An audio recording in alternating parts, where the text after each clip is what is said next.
Բարև ձեզ ողջունում ենք բոլոր նրանց, ովքեր հետևում են մեզ Armenpress լրատվական գործակալության մամուլի կենտրոնում այսօր հյուրընկալել ենք շրջակա միջավայրի նախարարության բնության հատուկ պահպանվող տարածքների եւ կենսաբազմազանության քաղաքականության վարչության պետ Ոսկեհատ Գրիգորյանին, ինչպես նաև հիդրոօթերևութաբանության եւ մոնիտորինգի կենտրոնի տնօրենի տեղակալ Գայանե Շահնազարյանին։ Բարև ձեզ, շնորհակալություն, որ այստեղ եք։ Մենք խոսելու ենք Սևանի լճի ծաղկման խնդիրներից, մեր բանախոսներին կխնդրեմ ներկայացնել մանրամասներ, այնուհետև կշարունակենք հարցերով։ Տիկին Շահնազարյան, երևի ձեզնից սկսենք, խնդրեմ ներկայացնեք, թե ինչպիսի իրավիճակ ունենք այս փուլում, ծաղկման ինչպիսի միտումներ են նկատվում։ Շնորհակալություն հրավերի համար, ուրեմն հիդրոօթերոթաբանության եւ մոնիտորինգի կենտրոնի վերջի դիտարկումների համաձայն Սևանա լճում արդեն սկսվել է ծաղկման process-ները, բայց ոչ այն ինտենսիվությամբ, ինչ որ ակնկալվում էր։ Ծաղկման process-ները սովորաբար իրենց ինտենսիվությունը ունենում են հուլիս ամսվա երկրորդ տասնօրյակից սկսած եւ ավարտվում են օգոստոսի առաջին տասնօրյակում։ Ունենք կրկին նույն սնուցող նյութերի բարձր պարունակությունը, իսկ դա վկայում է, որ ծաղկման process-ներն ընթանալու են ինտենսիվության, սակայն կուզենայի նշել, որ 2018 թվականի ինտենսիվ ծաղկման համեմատությամբ այս տարի հաշվի առնելով, որ սնուցող նյութերի պարունակությունը արդեն ծաղկման սկսելու պահից չունեն այն շատ բարձր կոնցենտրացիաներ, ինչ որ ունեին 2018-ի ծաղկման process-ի սկզբին, այս տարի ենթադրվում է 18 թվականի համեմատությամբ կունենանք ավելի թույլ ինտենսիվությամբ ծաղկում, սակայն նախորդ տարվա 20 թվականի համեմատությամբ կլինի նույն ծաղկման ինտենսիվությունը։ Ընդհանուր առմամբ ծաղկման process-ների վրա էական ազդեցություն են ունենում սնուցող նյութերի քանակությունը լճում եւ ջերմաստիճանային պայմանները, ինչպես նաեւ ընդհանուր հիդրավլիկ վիճակը Սևանա լճում, դա այն է, որ ջրաշերտերի խառնման հետևանքով ինչպիսի process-ներ են տեղի ունենում Սևանա լճում։ Մենք գիտենք, որ Սևանա լճում հիպոլինիումի շերտի բացակայության պատճառով հատակամերձ շերտը եւս ինտենսիվորեն մասնակցում է լճում process-ներին, իսկ դա նշանակում է, որ հատակային շերտից եւս ֆոսֆորային միացությունները անցնում են լիճ եւ ինչի արդյունքում այդ եւ արտաքին եւ ներքին ֆոսֆորային միացությունների հոսքի պատճառով ունենում ենք ամեն տարի նույն process-ները եւ այդ տեսանկյունից այս տարի Սևանա լճի հատակամերձ շերտում կրկին թթվածնային կոնցենտրացիան ցածր է, լճի ջերմաստիճանը բարձր է հատակամերձ շերտում, որոնք նպաստում են այդ process-ների ինտենսիվ զարգացմանը։ Սևանա լճի մնացած բոլոր պարամետրերի մասով մենք որևէ կտրուկ փոփոխություններ չունենք, այսինքն լիճը այս 3 տարիների, վերջին 3 տարիների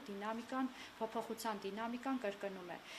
Կուզենայի նշել, որ այս պահի դրությամբ Սևանա լճում ծաղկումային ինտենսիվությունը չունի, որոշակի հատվածներում են երևում ծաղկման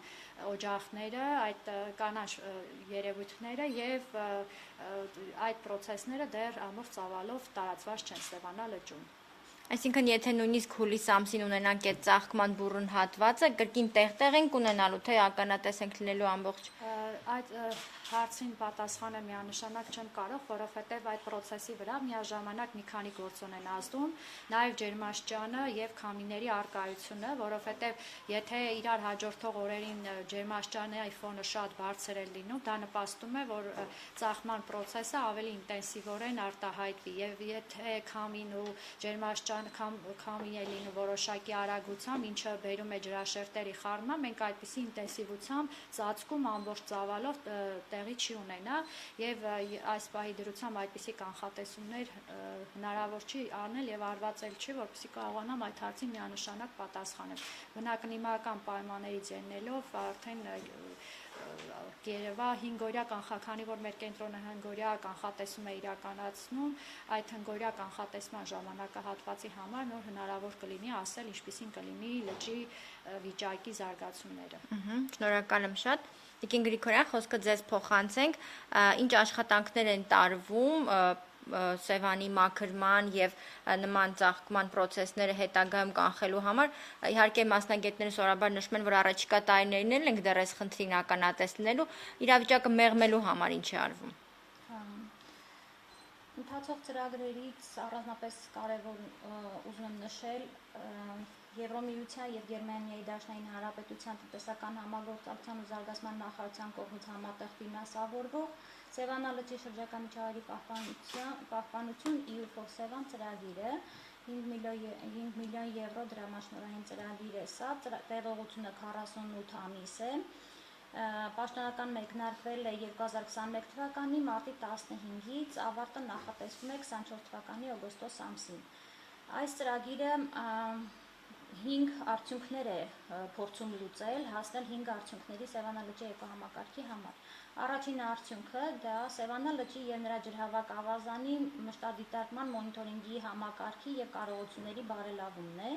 Այս կոմպոնենտի շրջանակներում նախատեսվում է հզորացնել մոնիտորինգի համակարգը, հզորացնել նաև սարքավորումների կարողությունների իմաստով, հետագայում ավելի համապարփակ եւ լիարժեք տվյալներ Սևանա լճի էկոհամակարգի վիճակի վրա վերաբերյալ ստանալու նպատակով։ Ընթանում են ներկա փուլում հայեցակարգի մշակման աշխատանքներ հասկանալու համար, թե կոնկրետ սարքավորումների եւ ինչ տեխնիկական լուծումների եւ կարողությունների գնահատումը ինչպես պետք է իրականացվել։ Երկրորդ արդյունքը դա Սևանի էկոհամակարգի ջրխնահող օգտագործման եւ հողի մշակման գործողությունների խթանումն է եւ բարելավումը,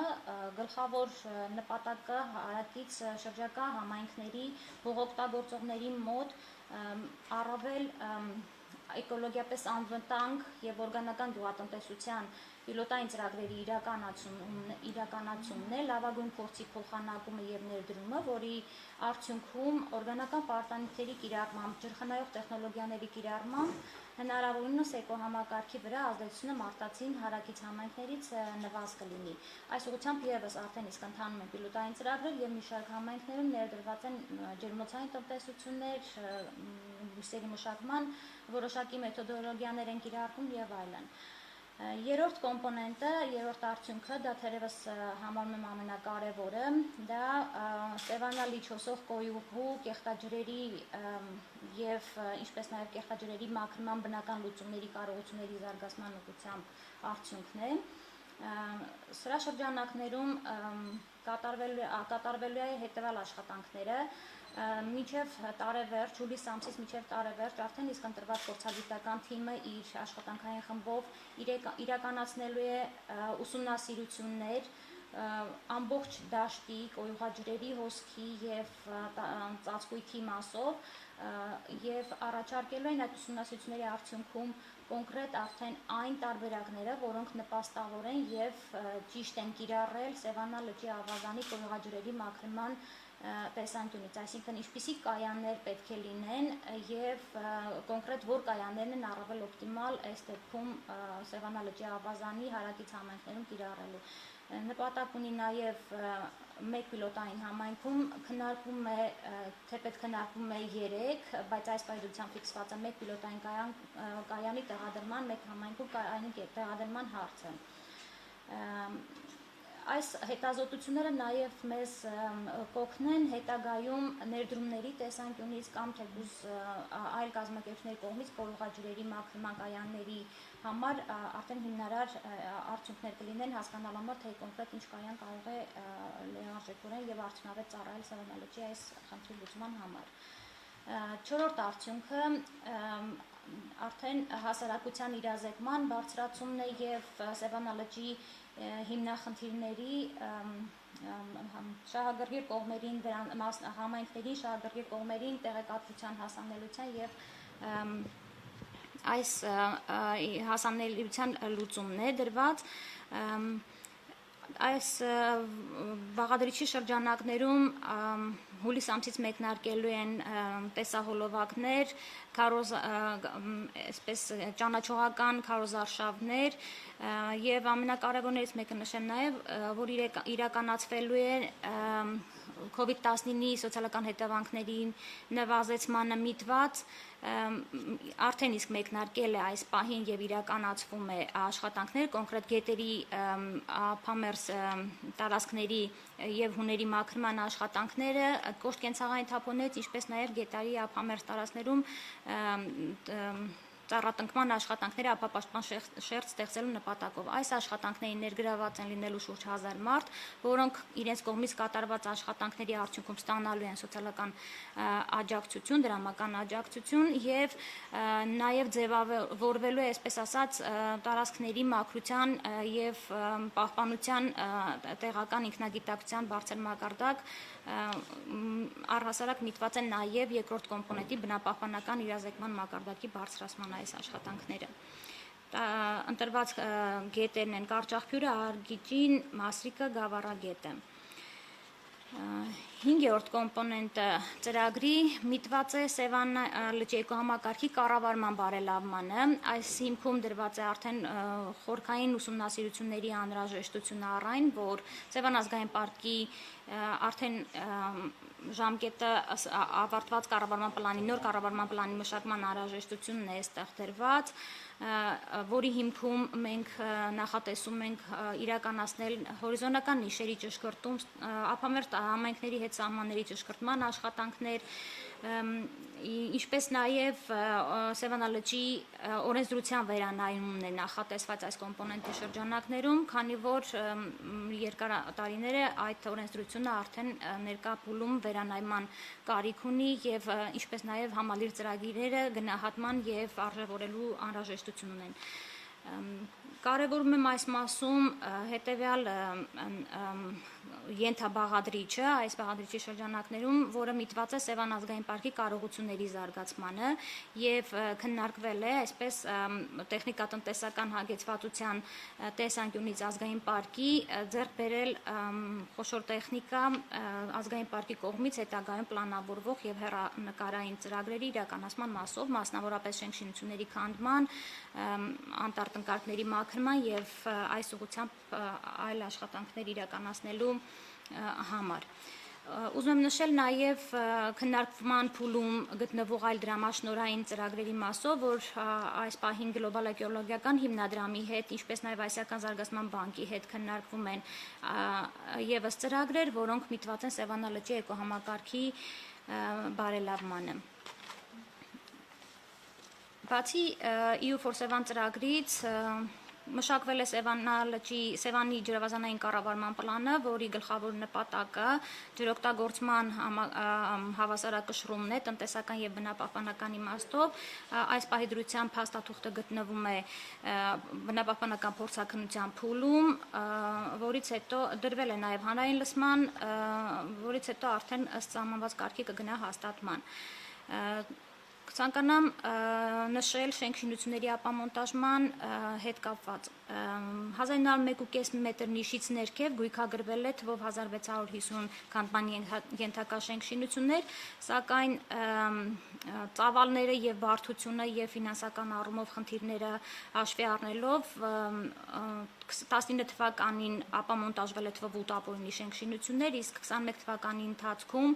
150 պլանավորածից այս պահի դրությամբ 30 տասնյակ միավոր կառույցներ արդեն իսկ ապամոնտաժվել են։ Այստեղ մենք բախվում ենք ֆինանսական խնդրի հետ եւ ինչպես նաեւ իրավակարգավորումների դաշտում ունենք բազմաթիվ այլ հարցեր։ Յուրաքանչյուր դեպք, յուրաքանչյուր շինության հետ կապված հարցը քննարկվում է իր առանձնահատկություններով պայմանավորված, տրվում է դրա իրավական գնահատականը եւ ըստ այդմ կամ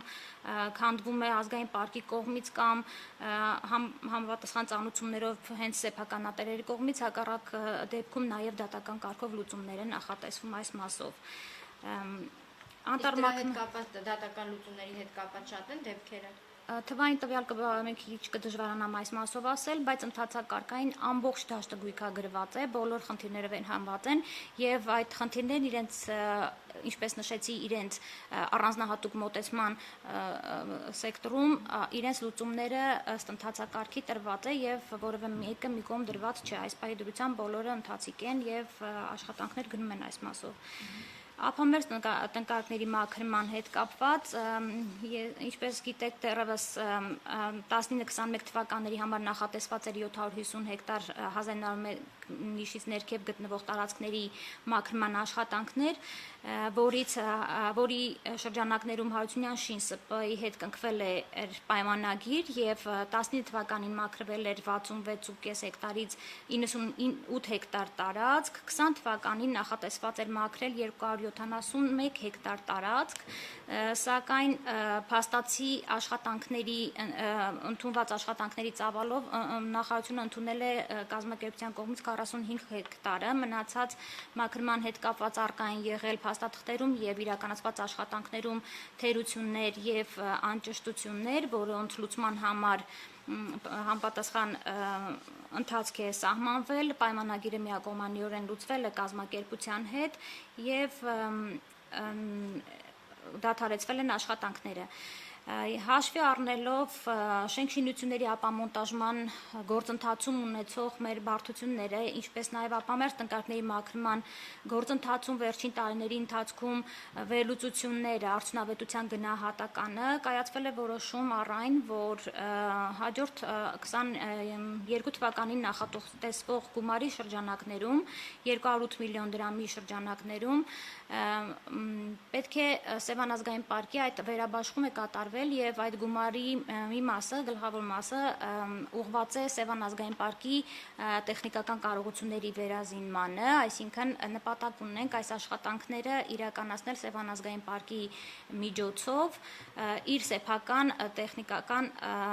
միջոցներով, որոնք ձեռք կբերվեն այս ծրագրի այս գումարային բաշխման շրջանակներում։ Ինչպես նաև այս ընթացքում նաև համագործակցության ԵՄ-ի հետ համագործակցության շրջանակներում 5-րդ կոմպոնենտի, ինչպես ասացի, այստեղ եւս մեկ տեխնիկական միավորի ձեռքբերում էր նախատեսված EU4 Սևան ծրագրի շրջանակներում, որը նույնպես միտված է հենց այս մեր հեռահար քաղաքականությանը համալրելու եւ օժանդակելուն։ Իսկ ներողություն, մինչ այդ, քանի որ աստիկ աշխատանքները դադարեցված են, մինչև ազգային պարկի կարողությունների հզորացում է, որպեսզի ազգային պարկի ինքը այդ գործընթացներն անի, այս միջանկյալ փուլում ինչ-որ աշխատանքներ նախատեսվում են։ Անտառտնկարկների մաքրման տեսանկյունից աշխատանքները կասեցված են, դադարեցված են, շենքշինությունների ապամոնտաժում իրականացվում է, սակայն անտառտնկարկների մաքրման աշխատանքները, եթե մենք նախատեսել ենք, որ վերաբաշխումը 21 թվականի բյուջեի վերաբաշխման անմիջապես որոշումից հետո արդեն իսկ տեխնիկական բնութագրերը կազմված են եւ մենք հստակ գիտենք, թե ինչ տեխնիկա է անհրաժեշտ, անմիջապես ձեռքբերումը կլինի եւ նպատակ ունենք մինչեւ տարեվերջ արդեն ձեռքբերված տեխնիկայով հնարավորինս Սևան ազգային պարկը իրականացնի անտառմաքրման աշխատանքները իր։ Կդժվարանամ այս պահին ասել, թե դա ինչ ծավալներ կունենա, քանի որ դեռևս տեխնիկայի ձեռքբերման փուլը ավարտված չէ։ Եվ մի ճշտում, օրինակ ծրագրերը, որ թվարկում եք, ծրագրերի մի մասով գործնականում արդեն աշխատանքներ արվում են, մի մասով դադարեցվել են, դեռ կշարունակվեն, մի մասը դեռ քննարկումների մեջ է, մի մասը դեռ վերլուծությունների փուլում է։ Գործնականում երբ ենք ակնկալում, որ այս նշված ձեր ծրագրերով իրականացված աշխատանքների արդյունքում մենք Սևանի էկոհամակարգի բարելավման, լճի ծաղկման հետ կապված լուծումներ կտեսնենք։ Քանի որ հիմնախնդիրները շատ հին են եւ շատ խորքային են, հետեւաբար այդ հիմնախնդիրների կարգավորման ուղղությամբ տարվող աշխատանքները չեն կարող անմիջական արդյունք գրանցել, մանավանդ երբ որ մենք խնդիր ունենք էկոհամակարգի վիճակի վատթարացմանը, իսկ էկոհամակարգը միջև կարողանա վերականգնել, դա ցավոք սրտի տարիների կտրվածք է ենթադրում։ Սակայն այն աշխատանքները, որ այս փուլում արվում են հենց կոնկրետ այն գլխավոր կոմպոնենտների մեղմացման ուղղությամբ, որոնք նպաստում են էկոհամակարգի վատթարացմանը։ Կարծում եմ քայլ առ քայլ մենք կունենանք պատկերը, բայց այսպես ակնհայտ եւ շատ շուտ ապագայում տեսնել աշխատանքների արդյունքը քիչ ճիշտ չլինի ասել այն առումով, որ հիմնախնդիրները շատ վաղուց են գալիս եւ տասնամյակների կտրվածքով են ու շատ ծավալուն ու բարդ են։ Տիկին Շահնազարյան, այն աննշան դրական տեղաշարժը, որի մասին խոսեցիք, դա բնականon պրոցեսի արդյունք է, թե ամեն դեպքում այս արած աշխատանքները ինչ որ առումով իրենց ազդեցություն թողնում են։ Ինչպես եւ Տիկին Գրիգորյանը նշեց իր ելույթի մեջ, էկոհամակարգը անմիջապես արձագանքի կոնկրետ բոլոր միջոցառումներին հնարավոր չի, որովհետեւ ցանկացած համակարգ, էկոհամակարգ ունի իր պահման ժամանակը խնդիրներին արձագանքելու եւ այդ process-ները մենք դրանց արդյունքները շատ ավելի հետո ենք տեսնելու։ Կոնկրետ ես Սևանա լճի օրինակի հետ կապված շատ եմ խորհրդակցել գերմանացի գոլեգաների հետ, էքսպերտների հետ եւ իրենք իրենց լճերի օրինակով մեզ ցույց են տվել, որ նույնիսկ լավագույն ինտենսիվ աշխատանքների դեպքում լճերի մեզոտրոֆիկ վիճակից օլիգոտրոֆիկ վիճակի կրկին անցումը տևել է տասնամյակներ, 2-3 տասնամյակ, մինչև որ լճի վիճակը դարձել է ամբողջական օլիգոտրոֆիկ։ Միգուցե ծաղկման process-ների ինտենսիվության նվազեցում կամ ժամանակահատվածի նվազեցում կարող ենք դիտել ավելի վաղ, բայց ընդհանուր առմամբ այն նպատակը, որ շրջակա միջավայրի նախարարությունը իր առջև դրել է ունենալու համար օլիգոտրոֆիկ ամբողջությամբ հավասարակշռված էկոհամակարգով Սևանա լիճ, այդ նպատակին հասնելու համար դեռ շատ աշխատանքներ եւ ջանքեր պետք է բոլորիս միջոցով կատարվի, որպեսզի տեսնենք այդ արդյունքը։ Իսկ մեր կողմից դիտված ֆոսֆորի կոնցենտրացիայի ընդհանուր առմամբ սնուցող նյութերի թեկուզ եւ փոքր փոփոխությունը կարող են եւ նաեւ կապել այս միջոցառումների հետ, որովհետեւ կատարված այդ ափամերձ աշխատանքների, մաքրման աշխատանքները, դրանք այն ազդող, ամիջական ազդող լճի վրա հենց էկոհամակարգի վրա ազդող գործոններն են եղել եւ դրա համար են այդ գործոնները առաջնահերթ համարվել եւ այդ առաջնահերթությունով դրված նախարարության կողմից քայլեր ձեռնարկվել, որ հենց այդ խնդիրները առաջին հերթին լուծվեն, բայց որpեսզի ես կարողանամ ավելի լիարժեք այդ հարցին արձագանքել, գոնե 2 տարի պետք է այդ հետազոտությունների արդյունքները կրկնվեն, որպեսզի կարողանանք հստակ ասել, որ դա պայմանավորված էր, արդեն միտում է դեպի նվազման։ Շատ լավ, եթե ունեք ձեռքի տակ ձեր ունեցած վերջին տվյալներում Սևանում ջրի մակարդակը հագեցվածությունը ինչպիսին է, ինչ միտումներ կան։ 2021 թվականի հունիսի 30-ի դրությամբ Սևանա լճի մակարդակը կազմել է 1900.8 մետր, որը նախորդ տարվա նույն օրվա համեմատությամբ ցածր է 4 սանտիմետրով։ 2021 թվականի հունվարի 1-ից մինչև հունիսի 30-ն ընկած ժամանակահատվածում Սևանա լճի մակարդակի փոփոխությունը կազմել է 28 սանտիմետր։ Հունվարի 1-ից մինչև հունիսի 8-ը բարձրացել է 39 սանտիմետրով, իսկ հունիսի 8-ից մինչև հունիսի 30-ն ընկած ժամանակահատվածում լճի ջրի առավելագույն մակարդակը կազմել է 1900.91 մետր, որը դիտվել է հունիսի 4-ից 8-ը։ Համեմատության համար ասեմ, որ 2020 թվականին լճի ջրի առավելագույն մակարդակը կազմել է 1900.84 մետր եւ դիտվել է հունիսի 21-ից հուլիսի 1-ը եւ այս տարբերությամբ պայմանավորված այս տարի այդ ավելի բարձր մակարդակը դիտվել է հունիսի առաջին տասնօրյակին։ Սևանա լճի ավազանում հունիս ամսին դիտված հիդրոօթերոթաբանական պայմանները անբարենպաստ են եղել լճի ջրային ռեժիմի համար։ Օդի միջին ամսական ջերմաստիճանը հունիսի առաջին եւ երկրորդ տասնօրյակներում նորմայից բարձր է եղել 2-ից 5 աստիճանով, երրորդ տասնօրյակում նորմայից բարձր է եղել 6-ից 7 աստիճանով, որով պայմանավորված լճից գոլորշիացումը բավական բարձր է եղել։ Նաեւ հավելեմ, որ այս տարի այս օդի միջին ջերմաստիճանի բարձր լինելու պատճառով նաեւ որ Սևանա լիճ թափող գետերում հոսքերը նորմայից եղել են ցածր, ինչը եւս նպաստել է Սևանա լճի մակարդակի նվազեցմանը եւ հավելեմ նաեւ, որ հունիսին այս տարի ոռոգման նպատակով ջրառը կատարվել է մայիսի 25-ին, նախորդ տարվա համեմատությամբ ավելի վաղ ենք սկսել պայմանավորված Սևանա այդ օդի ջերմաստիճանի բարձրացմամբ եւ այս երեք գործոնները միաժամանակ նպաստել են, որպեսզի Սևանա լճի մակարդակում ունենանք արդեն հունիսի երկրորդ տասնօրյակից սկսած անկում եւ ոչ թե աճ։ Շնորհակալություն։ Տիկին Գրիգորյան, մի հարց էլ Սևանի էկոհամակարգի համար կարևոր է նաեւ ձկան պաշարների համալրումը, այդ ուղղությամբ մենք ինչ աշխատանքներ ենք իրականացնում այս տարի։ Մինչ ձկան պաշարները ես նաև կցանկանայի մի անդրադառնալ նաև աղբահանության եւ աղբի տեղափոխման խնդրին, այս հարցը եւս փորձվում է կանոնակարգվել եւ նախատեսում է կառուցվել ԵՄ չափորոշիչներին եւ ստանդարտներին համապատասխան սանիտարական աղբավայր իր բոլոր ենթակառուցվածքներով, ընդ որում Գեղարքունիքի մարզի Մարտունի եւ Կոտայքի մարզի ակույն համայնքներում կկառուցվեն աղբի փոխաբեռնման կայաններ, որից հետո դրանք ընդհանուր կտեղափոխվեն համապատասխան աղբավայր։ Սա եւս կարեւոր է այն առումով, որտեղ Սևանա լճի ավազանի գետերը հիմնականում աղտոտված են կոշտկենցաղային աղբով եւ վերջին մաքրման աշխատանքները, որ արվել էր EU4 Սևան ծրագրի շրջանակներում, շուրջ 35 տոննա աղբեր դուրս բերվել գետերի հուներից եւ հարակից Սևանա լճի ափամերձ գոտուց։ Ձկան պաշարների առումով նախ առաջին հերթին մենք ինչպես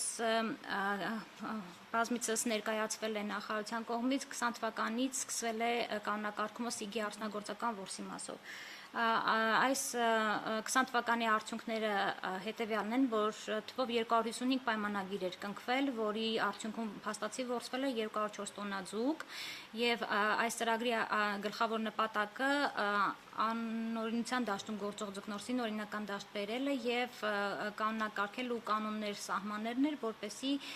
չունենայինք բաց դաշտում։ 2021 թվականին մեկնարկել է սույն որսի արդյունագործական որսի երկրորդ փուլը եւ Գիտությունների ազգային ակադեմիայի հաշվարկների հիման վրա տրամադրվել են արդյունագործական նպատակներով օգտագործման 250 տոննա չափականակ, որի շրջանակներում այս տարի կնքվել է 303 պայմանագիր եւ ընթանում են արդեն այս պահին արդյունագործական որսը մինչև սեպտեմբերի 1։ Արդյունագործական որսի եւ առսարակ որսի նկատմամբ ձկնորսության նկատմամբ հսկողության մեխանիզմները խստացնելու եւ ավելի հետեւողական լինելու մասնավորապես մանրաձկան որսը բացառելու նպատակով Սևան ազգային պարկում ստեղծվել է բաժին պահպանության բաժին, որը ներկայումս կոչվում է արագ արձագանքման բաժին, ունի թվով 32 աշխատող եւ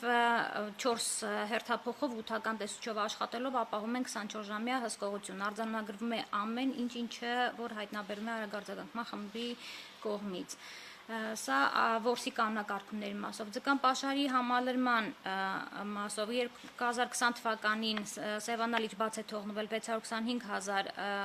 Սևանի իշխանի մանրաձուկ, 2021 թվականին 17,000 մանրաձուկ։ Այս ուղղությամբ աշխատանքներ են տարվում նաև Ղրղստանի Հանրապետության հետ, համագործակցություն է ընթանում առայն, որ այնտեղ գտնվող Իսիկուլում գտնվող մեր Սևանի իշխանի Գեղարքունիքի ձկնատեսակի ձկնկիթ ներմուծելու եւ Հայաստանում գտնվող գենետիկ ֆոնդը թարմացնելու հնարավորությունն է քննարկվում, համագործակցությունը արդեն բուն ընթացքի մեջ է, քննարկվում է այս պահի դրությամբ այդ ձկնկիթի ինկուբացիայի եւ մնացած այլ հարցերը։ Ընդգրկված են Ղազախստանի Գիտությունների ազգային ակադեմիան եւ Հայաստանի կողմից այս գործընթացներում մասնակցում է Սևանի իշխանի հիմնադրամը։ Կցանկանամ ասել կարևոր մյուս գործոնը, որը էկոհամակարգի առողջացման համար շատ մեծ ձկնատեսակ Սևանի կողակը, շատ մեծ նշանակություն ունեցող սանիտարական տեսակի վերականգնման ծրագրի շրջանակներում մշակվել է ծրագիր եւ Սևանի ավազանից հավաքվել է Սևանի իշխանի տարբեր տարիքային խմբի առանձնյակներ, որոնք տեղափոխվել են լճակային բնական պայմաններ, հետ նախատեսում է արդեն դրանց բնական վերարտադրության ընթացքը հետևելու եւ արդեն դինամիկայի հիման վրա ծրագրի ընդլայնման եւ մեծացման ուղղությամբ աշխատանքներ տանելու մասով։ Կարևոր է նաեւ նշել, որ արդեն իսկ մշակվել են եւ այս պահի դրությամբ կառավարության քննարկման կներկայացվի Սևանա լճի, ինչպես նաև Գավառագետի ջրի որակի էկոլոգիական նորմերը, դրանք շատ կարևոր են այն իմաստով, որ կեղտաջրերի մաքրման կայանների եւ հետագայում այդ ջրի որակի ստուգման համար կարևորագույն ցուցանիշներ են, որոնք պետք է ամրագրվեն եւ սահմանվեն։ Շնորհակալություն Տիկին Գրիգորյան, դուք կարևոր բաղադրիչ համարեցիք նաև տեղի բնակիչների հետ աշխատանքը, իրազեկումը, խնդիրների համատեղ քննարկումը, այ բնակիչների շրջանում ինչպիսի վարքագծի կամ ինչպիսի խնդիրների եք ականատեսնում, որ իրազեկման աշխատանքների արդյունքում գտնում եք, որ դրանք չեն լինում։ Կոնկրետ, այսպես ասեմ, դրվագային այս տարվա առաջին կիսամյակում իրականացված աշխատանքների այդ մասով աղբահանի սոցիալապես խնդիրների լուծման այդ բաղադրիչի շրջանակներում իրականացված աշխատանքներում ընդգրկվել են հենց այն համայնքի բնակիչները, ովքեր որ հանդիսանում են աղտոտողներ այդ տարածքների, իրենց ներուժով իրականացվել է մաքրումը եւ արդեն իսկ արձանագրվում է այն որ վարքագծի փոփոխություն արկա էր հենց այդ հանդիպման ժամանակ եւ շատ կարեւորում եմ այն որ հիմնականում երիտասարդ տարիքային խմբի ներկայացուցիչներ էին 15-ից մինչև 20-25 տարեկան շրջանակի եւ իրենց մոտ կարեւոր է այդ վարքագծի ձևավորումը, քանի որ իրենք հետագա նաեւ օգտագործողն ու շահագործողն են այդ տարածքների, հետեւաբար նաեւ հետագա անմիջական պատասխանատուն Սևանալիչի էկոհամակարգի աղտոտման եւ պահպանության եւ ճիշտ օգտագործման խնդիրների մասով։ Շատ լավ, շնորհակալ եմ։ Մեր գործընկերներից եկած հարցերից հնչեցնեմ։ Տիկին Շահնազարյան, ըստ էության անդրադարձակ, բայց եթե հավելելու բան ունեք, Սևանալիչ թափվող գետերը եւս սակավաջուր են դարձել, արդյոք կան ստույգ տվյալներ, թե որքան ջուր է թափվում Սևան, հաշվի առնելով հեկերի գործունեությունն ու կլիմայական փոփոխությունը։ Իհարկե նշեցի, բայց հավելեմ իմ խոսքին, որ Սևանալիչ թափվող գետերի հիդրոլոգիական մոնիտորինգ իրականացվում է հիդրոթերապևտաբանության եւ մոնիտորինգի կենտրոնում, այդ տվյալները ստույգ կան եւ այդ տվյալները ամսական պարբերական ամենօրյա կտրվածքով ամփոփվում եւ հրապարակվում են մեր կայքում եւ ցանկացողները կարող են անընդհատ այդ տեղեկատվությանը տեղեկանալ, ինչպես նաեւ մենք պարբերաբար Facebook-յան էջում ենք, մեր Facebook-յան էջում ենք հրապարակում այդ տեղեկատվությունը եւ հասանելի է ամբողջական, թե ինչքան ջուր է թափվում, կոնկրետ այս բանը ամփոփված է մայիս ամսվա հաշվեկշիռը, թե Սևանալիչ թափվող գետերով ինչքան ջուր է թափվել, Արփասևան թունելով ինչքան է թափվել, ինչքան է եղել ջրառը, Հրազդան գետով ինչքան է ջուր բաց թողնվել եւ այդ տվյալները հասանելի են։ Իսկ բանի հետ կապված ընդհանուր առմամբ ավելացնեմ, որ օդերթաբանական պայմաններից ելնելով այս տարի դիտվել է նորմայից ցածր ջրի ելքեր բոլոր գետերում։ Շնորհակալություն։ Հաջորդ հարցը մտահոգություն կա այն մասին, որ նոր իրողություններով պայմանավորված նաև Հայաստանի ջրային պաշարներն են վտանգված, այդ թվում Սևանը, մեծ է գետերի թունավորման վտանգը, արդյոք նախարարությունը տեսնում է նման ռիսկեր եւ ինչպես է տեսնում այդ ռիսկերի լուծումը։ Ընդհանուր առմամբ անկախ հանգամանքներից շրջակա միջավայրի նախարարությունը բոլոր ժամանակներում միշտ ջրերի որակի մոնիտորինգը եղել է կարևորագույն խնդիրներից մեկը եւ երկար տարիների ընթացքում այդ համակարգը աստիճանաբար զարգանում է, բարելավում է, ընդլայնվում է եւ իր կարողություններն է զարգացնում եւ այս վերջին իրողություններից ելնելով, սահմանային փոփոխություններից ելնելով նաեւ խստացրել ենք, մեծացրել ենք մեր ուշադրությունը նաև այն հատվածներով, որ միջ այդ չեն համարվել ճնշումային հատվածներ եւ այդ հատվածները համարվել են մեր համար ակունքային, մաքուր, զուլալ գետերի հատվածներ եւ այդ հատվածներում ներկայումս ավելի ինտենսիվ ենք իրականացնում մոնիտորինգը եւ ոչ միայն ինտենսիվությունն ենք ավելացրել, նոր դիտակետեր ենք ավելացրել եւ ավելացրել ենք նաև որոշվող պարամետրերի ցանկը, այդ ուղղությամբ շրջակա միջավայրի նախարարությունը նախաձեռնել է կարողությունների զարգացում, որպեսզի կարողանանք տեխնիկական կարողությունների զարգացում, որպեսզի կարողանանք դիմագրավել, բացահայտել բոլոր այն խնդիրները, որոնք հնարավոր է, որ ի հայտ գան այդ սահմանային իրավիճակի փոփոխությամբ։ Իսկ մինչ այժմ մեր հետազոտության արդյունքները ցույց են տալիս, որ բոլոր սահմանային կետերում ջրի որակի որևէ փոփոխություն, բացասական փոփոխություն պայմանավորված այդ սահմանային վիճակների փոփոխությանը չի դիտվել։ Շատ լավ, դուք ավելացնեք։ Ես հավելեմ, որ այդ սարքավորումների ձեռքբերման նպատակով նախարարությունը փոփոխություններ է կատարել իր վերաբաշխումներ է կատարել իր հատկացված բյուջեի շրջանակներում, կարևորելով այս խնդիրը եւ 38 միլիոն դրամի չափով նախատեսել է մոնիտորինգի համակարգի զինման սարքավորումների նպատակով սարքավորումների ձեռքբերմանը եւ այստեղ ինչպես կստուգվի նաև ջրի որակից զատ, նաև ռադիոակտիվ աղտոտվածության խնդիրը եւ հատուկ դոզաչափերի ձեռքբերմամբ հնարավոր կլինի համապարփակ մոնիտորինգ անել եւ օրական կտրվածքով անմիջապես արձագանքի դեպքում հնարավոր կլինի արագ արձագանքման քայլեր ձեռնարկել։ Շատ շնորհակալ եմ, հարցերը սպառվեցին, դուք ավելացնելու բան ունեք։ Շնորհակալություն հրավերի համար։ Շնորհակալություն շատ, ձեր գործերին հաջողություն, ավարտենք։ Շնորհակալություն։